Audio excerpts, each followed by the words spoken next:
Siema, witajcie na następnej wyprawie. Znaleźliśmy całkiem przypadkiem niesamowite miejsce, ponieważ znaleźliśmy bunkier dla elit właśnie całego tego miasta, w którym się znajdujemy. Na początku myśleliśmy, że jest naprawdę mały, ale jak zobaczycie zaraz, jest to przeogromny bunkier atomowy. Chodźcie.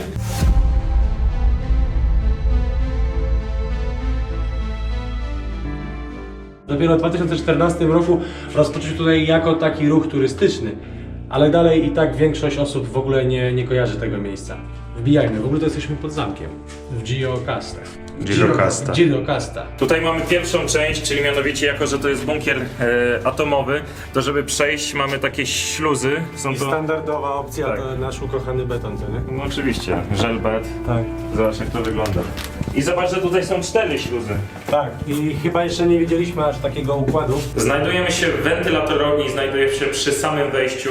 To właśnie stąd cały ten ogromny obiekt no, była cyrkulacja powietrza, dzięki czemu mogli tutaj żyć. Ogólnie w tym schronie najważniejsze osoby tego miasta mogły spędzić naprawdę wiele dni, jakby coś się działo, a ich mogło tutaj być nawet do 200 osób. Ale chodźmy dalej. Słuchajcie, schron jest naprawdę ogromny, tak jak mówił Konrad, 200 osób, ale mamy tylko parę minut, bo pan, który jest zarządcą tego terenu, powiedział, pracę. i mamy się śpieszyć, dlatego rozdzielimy się. Leć przed siebie, my czekaj, bo jak to było? Wszyscy mamy lecieć, przecież to jest To kółko. leć tam, a my polecimy tam.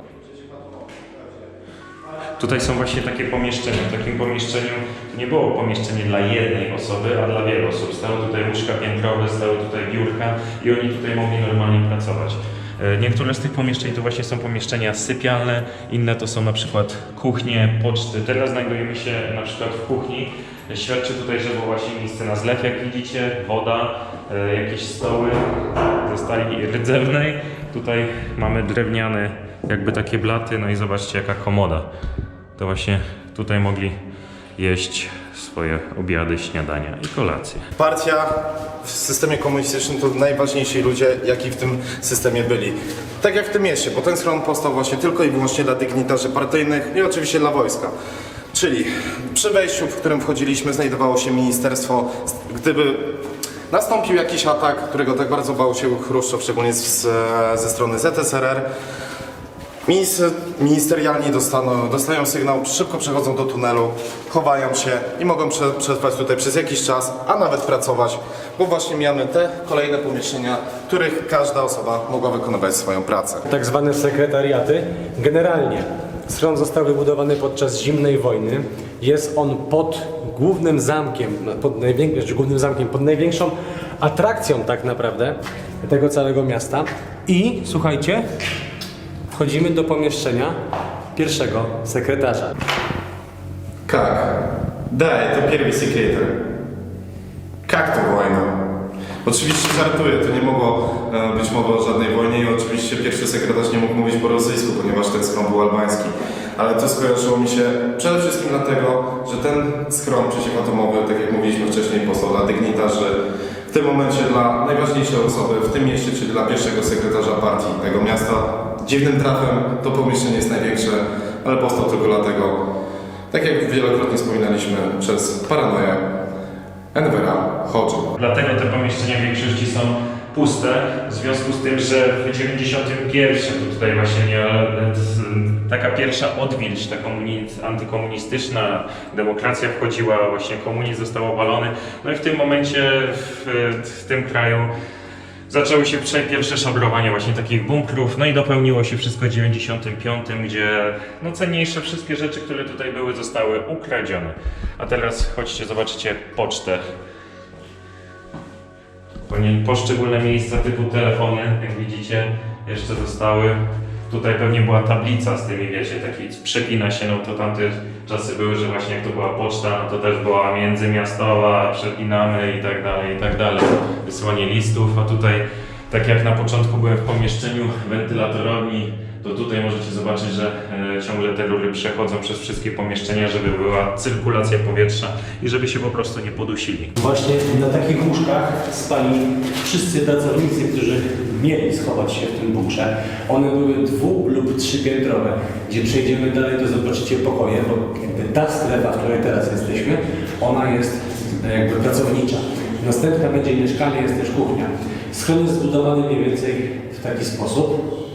I teraz z drugiej strony weszliśmy tu i z tej strony jest drugie wyjście, ale ono jest w remoncie. Osoba, która się tym opiekuje, powiedziała, że no nie powinniśmy tutaj wchodzić, akurat w tą stronę. Chodźmy dalej. Ja wiem, że biegniemy, wiem, że robimy to szybko, ale niestety tak, musimy to zrobić. Inaczej nie ma takiej opcji. Słuchajcie, ja nawet świecę sobie telefonem. Ja to wam nagrywam backstage.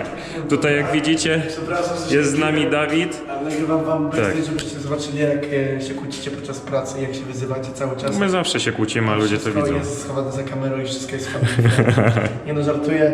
Na moim kanale będzie backstage, taki malutki z całej tej wyprawy.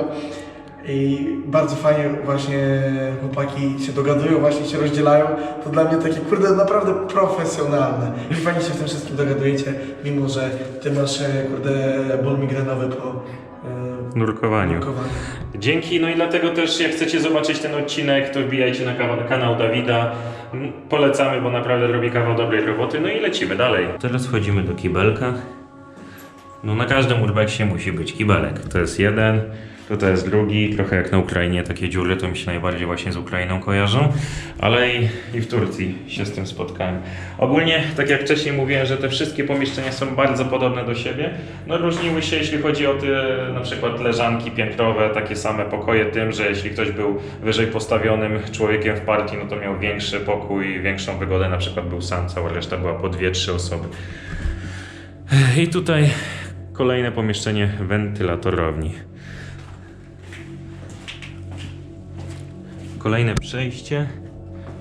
Jak widzicie, dalej już nic nie będzie, ponieważ tu są śluzy i tam jest wyjście.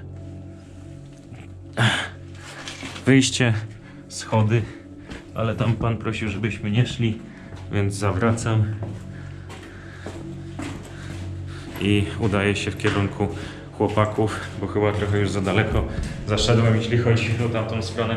Ogólnie takie schrony miały to do siebie, że nie miały jednego wejścia i wyjścia. Po prostu ten na przykład znajduje się pod zamkiem w górze, więc on miał jedno wejście, którym weszliśmy i zarazem wyjście, ale również było prowadził na drugą stronę miasta do najważniejszych budynków, na przykład sekretariatu partii, głównego budynku w mieście, gdzie mogli się po prostu łączyć albo szybko uciekać na służbie. Ale cichutko byłeś. Chciałem powiedzieć, że jak Albańczycy coś już robią, że mogliście to widzieć na vlogu, to jest moja wewnętrzna rozkmina, że jeżeli już coś robią, to z ogromnym rozmachem. Tak było z bunkrami, tak było w Sarandzie, w Lazaret.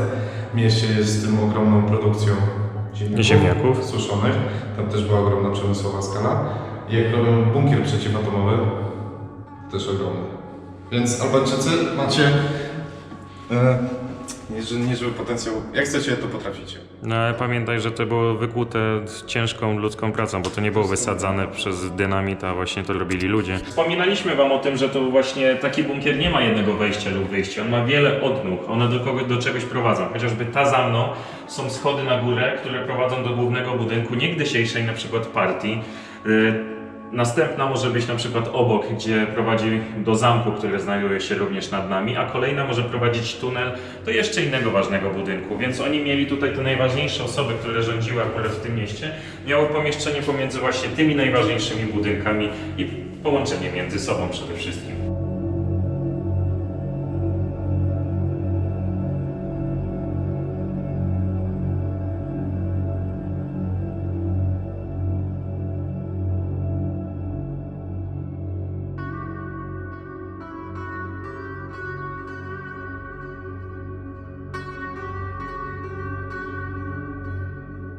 Jak się przypatrzycie, to jest właśnie chyba ten budynek, obok którego wchodziliśmy.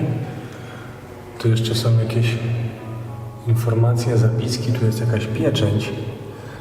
Tu jak popatrzycie, to jeszcze są właśnie jakieś, można powiedzieć, hasła propagandowe i to jest właśnie to miasto. No jest to trochę za grzybem po prostu podeszło, tak? O, tutaj jak było budowane miasto. Zanim znajdziemy Kubę, jeszcze chcę wam powiedzieć o tej nowożytnej genezie tego bunkra. Słuchajcie, wiadomo, Enver Hoxha projektował te budynki, trzeba chronić partię. Co się stało po komunizmie? No cóż, ludzie są biedni, nie mają pieniędzy, nikt się nie zajmował tym schronem. W 1991 roku został zamknięty, zapomniany. W okolicach 1997 został rozkradzony ze wszystkiego, co się tak naprawdę dało z tego wynieść. Zostały jakieś nieliczne rzeczy. No i od 2014 roku został ponownie otwarty dla turystów.